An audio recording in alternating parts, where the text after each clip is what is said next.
கிறிஸ்துக்கள் அன்பான தேவனுடைய பிள்ளைகளை ஆண்டவரும் உலக ரட்சகருமான இயேசு கிறிஸ்து வினையேற்ற நாமத்தினாலே உங்கள் எல்லாரையும் வாழ்த்தி ஆசீர்வதிக்கிறேன். இந்த செப்டம்பர் மாதம் 23ஆம் தேதி மங்கள வார்த்தை நிகழ்ச்சி மூலமாக உங்கள் ஒவ்வொருவரையும் நேரடியாக உங்கள் வீடுகளிலே சந்திக்கிறது எனக்கு ரொம்ப சந்தோஷம். கர்த்தர் உங்களை ஆசீர்வதிப்பாராக.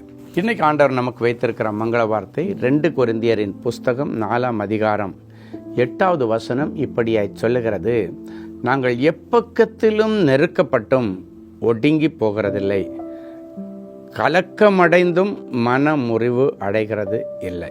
நாங்கள் எப்பக்கத்தில் நெருக்கப்பட்டாலும் ஒடுங்கி போகிறதில்லை. இது ஒரு விசுவாச அறிக்கை.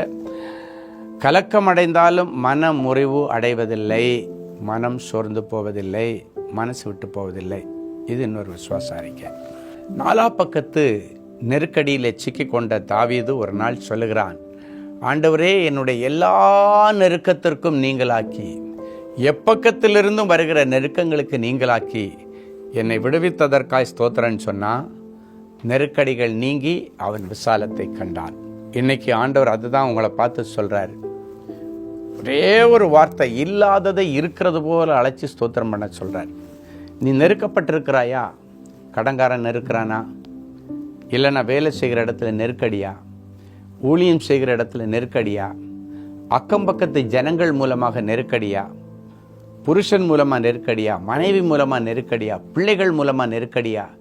இல்லை 4 பக்கத்தில் உனக்கு நெருக்கடி வருதா? இன்னைக்கு விசுவாசத்தில் சொல்லுங்க, ஆண்டவரே, எப்பக்கம் நெருக்கப்பட்டாலும் சரி, நான் ஒடுங்கி போவதில்லை, நான் அழிந்து போவதில்லை. நீ சொல்லி பாருங்க, ஆண்டவர் அந்த ஒடுக்கத்திலிருந்து உங்களுக்கு விசாலத்தை கொடுத்து உங்களுடைய பெயரை பெருமைப்படுத்துவார். ஆண்டவர் உன்னுடைய ஒடுக்கத்தையும் சிறுமையையும் கண்ணோக்கி பார்க்கிறவர் என்று வேதம் சொல்லுகிறார். இஸ்ரவேல் ஜனங்கள் ஒடுக்கப்பட்டதன் நிமித்தம், நெருக்கப்பட்டதன் நிமித்தம் ஆண்டவரை நோக்கி முறையிட்டார்கள், விடுதலை கிடைச்சது. நெருக்கடிகள் வரும் பொழுது, ஒடுக்கங்கள் வரும் பொழுது நம்ம ஆண்டவரை நோக்கி முறையிட்டோன்னா அவர் இறங்கி வந்து உங்களை விடுவிப்பார். அடுத்து, நான் கலக்கம் அடைந்தும் மன முறிவு அடைகிறதில்லை. இந்த மன முறிவு வரும்போது தான் அவனுக்குள்ளால டிப்ரெஷன் ஃபார்ம் ஆகுது.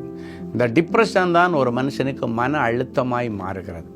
அந்த மன அழுத்தம் தான் சில நேரங்களில் மனநிலை பாதிப்புகளாய் மாறிவிடுகிறது. இன்னைக்கு ஆண்டவர் சொல்கிறாரு, நீ கலங்கி போனது உண்மைதான், ஆனாலும் அந்த கலக்கம் உன்னை டிப்ரெஷனுக்கு கொண்டு போகாதபடிக்கு ஆண்டவர் இம்மீடியட்டாக அந்த விஷயத்தில் தலையிட்டு உன்னுடைய டிப்ரெஷன்லேருந்து வெளியே கொண்டு வந்து உன்னை நல்லா வாழ வைப்பார். இனி நீ உற்சாகமாய் ஓடி நடந்து தெரிந்து சாதனைகளை படைப்பாய். செபிக்கலாமா? அன்பான ஆண்டவரே, உமக்கு நன்றி.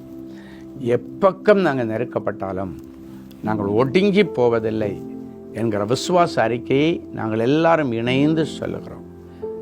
4ஆம் பக்கத்து நெருக்கடியிலிருந்து தாவீதை விடுவித்த ஆண்டவர் என் பிள்ளைகளுடைய எல்லா நெருக்கடியிலிருந்து அவர்களை விடுவித்து என் பிள்ளைகளை விசாலத்திற்கு கொண்டு வரோம். கலக்கம் அடைந்தும் நாங்கள் மன முறிவடைவதில்லை என்று சொன்னீர். கலங்கி நின்ற சூசான் நகரம் ஆர்ப்பரித்து களி கூர்ந்தது போல என் பிள்ளைகளும் கலங்கி நிற்கிறார்கள். அவர்கள் நீ ஆர்ப்பரித்து களி கூறத்தக்கதாக ஆண்டவருடைய அற்புத கரம் என் பிள்ளைகளுக்கு அதிசயங்களை விளங்க பண்ணட்டும். இயேசுவின் மூலம் பிதாவே, ஆமென்.